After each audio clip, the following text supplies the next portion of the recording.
Okay, so I'm back here at my home page and I've gone to OneDrive, and in OneDrive I've opened my English folder, and I've decided in English I'm going to start writing a new document. So I've created one called homework, and I'll show you how I did that.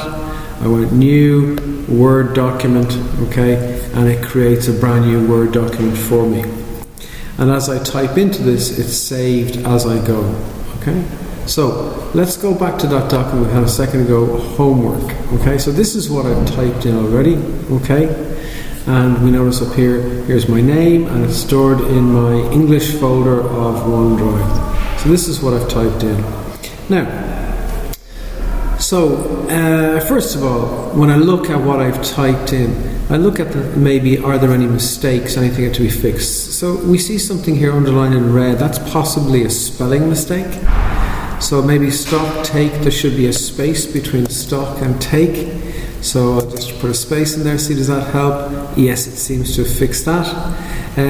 Kaylin Doris, it's underlined that because maybe it's not stored in the dictionary, it's an unusual name, so I say no, I'm happy enough with that. Okay, here we see there's a blue, so maybe there's a grammar mistake, and I've got an extra space in there. Okay, that's what my mistake is, and I can fix that and that gets rid of that. So that's kind of a handy tip, is to look at things that are maybe underlined in blue or things underlined in red that might indicate that there's a spelling mistake. Always think about capitals as well, and have a full stop at the end of every sentence and then a space before the start of the next word.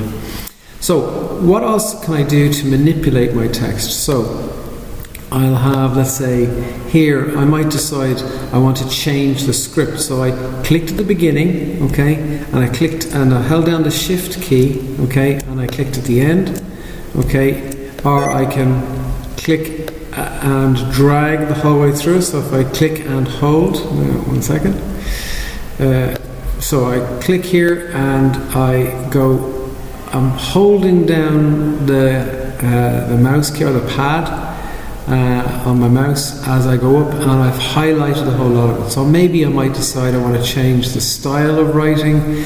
So up here it's giving me Arial rounded. Okay, there's a number of different fonts that I could use.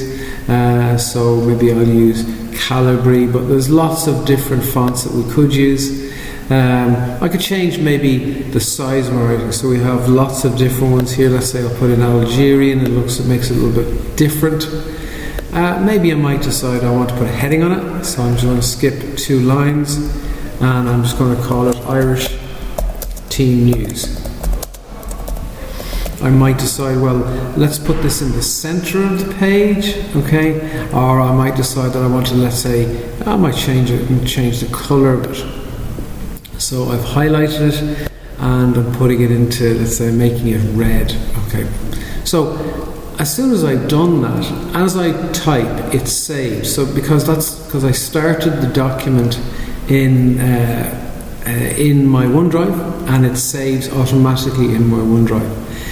Next, what I'll do is I'll show you how I could start the document on the laptop or on the computer using Word that is stored on the computer, and then how I'll be able to go and save that onto my OneDrive separately.